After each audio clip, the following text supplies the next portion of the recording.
So here we are at Digital Hollywood, and what are the opportunities and sort of the challenges of the big studios to succeed in this new space from a content standpoint? Wow, how long do we have? That's a big question. Everybody's trying to figure it out. Not only how to succeed, but how to make money when you succeed, because there are lots of people out there with social networking and other ways now to search, if you will, to bring an audience together and gather an audience. And it's still all about eyeballs, but you need to find ways to monetize that. And the challenge for Hollywood is really it's fragmenting. The game is changing, it's different technologies, the audiences are fragmenting, and it's not moving from black and white TV to color TV. It's not moving from one steady state to another steady state.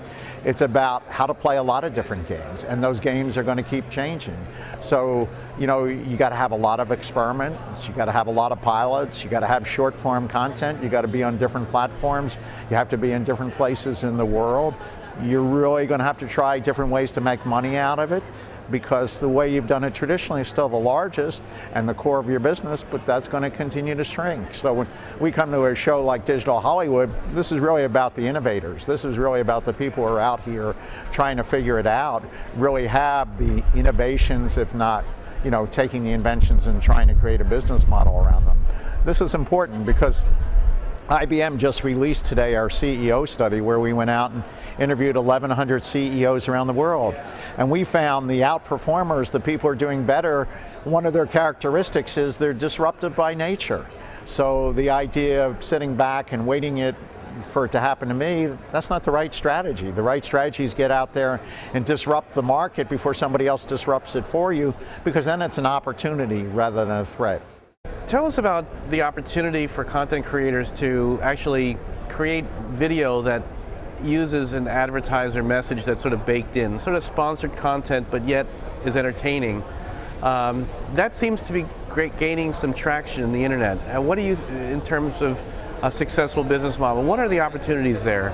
Big opportunity, but again, keep in mind it's fragmenting, so it's one of many opportunities, but increasing advertising has to be contextual. And we see people out there now trying to contextualize it in terms of what sites you've been to, what you've been doing, what you're interested in, but it also has to be contextual in terms of the content itself. And increasingly, whether it be sponsorship or advertorials around the content, or where we place it in the content, or characters in the content that represent the brands or the advertiser or their messages. We're going to see lots of different forms, and we're going to see the content creators have an important role in creating the advertising, so that the advertising works in the story, is not taking away from the story, and yet is contextual for the message that we're trying to get across. So big opportunity, lots of people experimenting, and expect to hear more on that. So here in Hollywood, and in the United States, we're obviously the most advanced in terms of content creation and entertainment and all that. In other countries, there's far more advancement in terms of the technology for consuming media, either broadband or mobile. How is Hollywood and sort of the advanced technology platforms overseas going to sort of meet, or how can Hollywood sort of evolve onto that international stage? Well, Hollywood in some ways is very global, but it's also still very US-centric, and American content is still very important and very popular around the world. But increasingly we need to talk, as we do in our CEO study that we published today, about global integration and the ability to bring different capabilities and different specialization in different parts of the world. And we're going to see different technologies, whether it be cell phones, whether it be broadband adopted. We're going to see leapfrogging of different countries ahead of where the US environment is. So you need to play in those environments. You got to play with local capability as well as your traditional creative Hollywood-based, if you will, creative skills. You got to play in that local environment, because they're going to be doing things we can't do in the US, and they're going to create new content forms, as we talked about, of ways to advertise or monetize that content.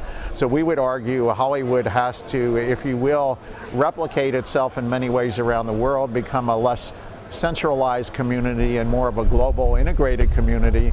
And our study shows that's happening in lots of industries, and probably Hollywood's behind the curve on that one.